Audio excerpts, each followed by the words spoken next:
பெண்ணுக்கு பிறப்புறுப்பு இருக்கிறதுனால நீங்க ஒரு ஆணுக்கு உடல் உறவு குடுத்துட்டீங்க அப்படின்றதுக்காக நீங்க வந்து கணவனை ஜெயிச்சிட முடியாது.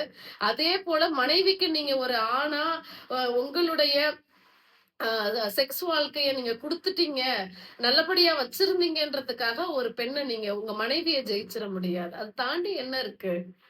ஒரு 50 வயதுக்கு மேல பாத்தீங்கன்னா, கணவனா இருக்கட்டும், மனைவியா இருக்கட்டும், சில குடும்பங்கள்ல பார்த்திருக்கலாம். ஒரு மெச்சூர்டு பீப்பிள் எப்படி தன்னுடைய மனைவியையும், கணவனையும் ஹேண்டில் பண்றாங்க. ஏன்னா, ஒரு ஸ்டேஜ்க்கு அப்புறம் அந்த செக்சுவல் லைஃப்ன்றது ரொம்ப அதிகமா குடுக்க முடியாத பட்சத்துல, மத்த விஷயங்கள் சின்ன சின்ன விஷயங்கள்ல ரொம்ப கேர் பண்ணுவாங்க.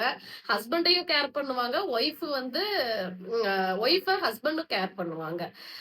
ஒரு சாப்பாடு செய்யறதா இருக்கட்டும், அவங்களுக்கு உடம்பு முடியாத சமயத்துல சின்ன சின்ன விஷயங்கள் என்ன கேர் பண்ணி செய்யலான்றது இருக்கட்டும்.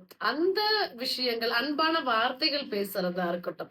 இதே மாதிரியான சின்ன சின்ன எதிர்பார்ப்புகள்ல தான் மனுஷங்களுடைய வாழ்க்கையே முடங்கி போய் கிடக்குன்னு நான் சொல்றேன். அந்த எதிர்பார்ப்புகள சின்ன சின்ன எதிர்பார்ப்புகள பூர்த்தி செய்யறதுக்கு பெரிய மனசு வரமாட்டேங்குதுன்னு நான் இங்க சொல்றேன்.